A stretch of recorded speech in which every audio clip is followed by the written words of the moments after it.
नमस्कार। आज हम एक बहुत ही कमाल की बायोलॉजिकल फैक्ट्री का टूर करने वाले हैं और वो फैक्ट्री है पुरुष प्रजनन प्रणाली। चलिए इस सफर पे निकलते हैं और देखते हैं कि ये सब काम कैसे करता है। तो चलिए एक हैरान कर देने वाले फैक्ट से शुरू करते हैं। ये जो सिस्टम है ना, ये हर एक दिन लाखों स्पर्म यानी शुक्राणु बनाता है और इसका मिशन डबल है। एक तो रिप्रोडक्शन और दूसरा मास्टर मेल हार्मोन टेस्टोस्टेरोन को बनाना। तो ये रहा हमारे आज के सफ़र का रोड मैप। हम इंट्रोडक्शन से शुरू करके मेन ऑर्गन्स, फिर एक्सेसरी ग्लैंड्स, स्पर्म बनने की पूरी प्रोसेस और आखिर में कुछ क्लिनिकल नोट्स और एक क्विक समरी देखेंगे। तो चलिए शुरू करते हैं। हमारा टूर इस फैक्ट्री के बिल्कुल सेंटर, मतलब उसके दिल से शुरू होता है, वो जगह जहां मेन प्रोडक्ट बनता है। ये है वृषण यानी टेस्टीज। इनको समझिए प्राइमरी प्रोडक्शन यूनिट्स। इनके अंदर एक तरह की असेंबली लाइन है जिसे सेमिनिफेरस ट्यूब्यूल्स कहते हैं, जहां स्पर्म बनते हैं। और यहीं पर खास लेडिक सेल्स होती हैं जो टेस्टोस्टेरोन बनाती हैं। अब ये बात काफी दिलचस्प है। अंडकोश की थैली यानी स्क्रोटम एक सोफिस्टिकेटेड कूलिंग सिस्टम की तरह काम करती है। और ये जरूरी क्यों है? क्योंकि स्पर्म बनाने के लिए बॉडी टेम्परेचर से थोड़ा कम, मतलब एकदम परफेक्ट तापमान चाहिए होता है। प्रोडक्शन के बाद स्पर्म जाते हैं एपिडिडमिस में, समझ लीजिए फिनिशिंग और क्वालिटी कंट्रोल के लिए। यहीं पर वो मैच्योर होते हैं और सबसे ज़रूरी बात, तैरना सीखते हैं। और जानते हैं ये ट्यूब कितनी लंबी होती है? करीब करीब 6 मीटर। कमाल है ना? इसके बाद आता है वास डिफरेंस। ये मेन ट्रांसपोर्ट पाइपलाइन है, एक मस्कुलर ट्यूब जो स्पर्म को असेंबली लाइन पर आगे अगले स्टेज की तरफ धकेलती है। ठीक है, तो प्रोडक्ट बन गया, ट्रांसपोर्ट होने लगा, लेकिन अब इसे चाहिए पैकेजिंग और प्रोटेक्शन। और यहीं पर एंट्री होती है एक्सेसरी ग्लैंड्स यानी सहायक ग्रंथियों की। सबसे पहले हैं सिमिनल वेसिकल्स। इन्हें समझिए एक एनर्जी स्टेशन। ये एक लिक्विड बनाते हैं जिसमें होता है फ्रुक्टोज, मतलब स्पर्म के लिए एनर्जी ड्रिंक, ताकि उन्हें अपनी लंबी जर्नी के लिए फ्यूल मिल सके। फिर आती है प्रोस्टेट ग्रंथि। ये एक बहुत जरूरी प्रोटेक्टिव लिक्विड ऐड करती है। ये लिक्विड न सिर्फ स्पर्म को एक्टिवेट करता है, बल्कि उन्हें विजाइना के एसिडिक माहौल से बचाने के लिए एक शील्ड, एक कवच की तरह भी काम करता है। और फाइनल प्रोडक्ट के शिप होने से ठीक पहले एक छोटी सी ग्रंथि, बल्बो यूरिथ्रल ग्लैंड, अपना काम करती है।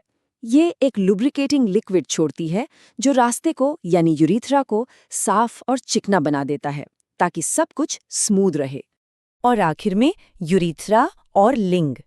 यूरेथ्रा वो कॉमन रास्ता है जहां से यूरिन और सीमेन दोनों बाहर निकलते हैं, और पेनिस वो बाहरी अंग है जो फाइनल डिलीवरी करता है।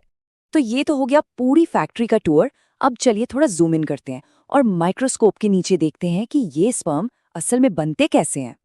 तो सबसे जरूरी बात यह है कि ये कोई 1-2 दिन का काम नहीं है। एक सिंगल सेल को पूरी तरह से मैच्योर स्पर्म बनने में करीब 64 से 74 दिन लग जाते हैं। काफी लंबा प्रोसेस है। और ये हैं वो 5 मेन स्टेजेस। आप देख सकते हैं ये सफर एक बेसिक सेल स्पर्मेटोगोनिया से शुरू होता है और धीरे धीरे बदलते हुए आखिर में एक मैच्योर तैरने वाले स्पर्मेटोजोआ में तब्दील हो जाता है। और जब हम फाइनल प्रोडक्ट यानी सीमेन की बात करते हैं, तो एक दिलचस्प बात यह है कि इसका ज्यादातर हिस्सा तो उन एसेसरी ग्लैंड से आने वाला लिक्विड ही होता है। स्पर्म तो कुल वॉल्यूम का सिर्फ 10% ही होते हैं। और हाँ, इस पूरी फैक्ट्री के मैनेजर को तो हम भूल ही नहीं सकते, और वो है टेस्टोस्टेरोन। यही वो हार्मोन है जो दाढ़ी, मूंछ, भारी आवाज जैसे मेल कैरेक्टरिस्टिक्स के लिए, मसल ग्रोथ के लिए और लिबिडो यानी यौन इच्छा के लिए जिम्मेदार है। देखिए, जब इतनी कॉम्प्लेक्स फैक्ट्री हो तो उसमें कभी-कभी मेंटेनेंस के इश्यूज भी आ सकते हैं। तो चलिए कुछ जरूरी क्लिनिकल पॉइंट्स पर भी एक नजर डाल लेते हैं। पहला है क्रिप्टोऑर्किडिज्म। ये एक डेवलपमेंटल कंडीशन है।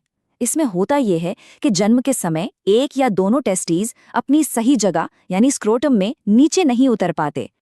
अगला है वैसेक्टमी यानी नसबंदी। ये फैमिली प्लानिंग का एक सर्जिकल तरीका है। इसमें क्या करते हैं कि वो जो ट्रांसपोर्ट वाली पाइपलाइन थी ना, वास डिफरेंस, उसे काट कर या ब्लॉक कर देते हैं। इससे स्पर्म फाइनल इजैक्युलेट का हिस्सा नहीं बन पाते। फिर है प्रोस्टेट का बढ़ना।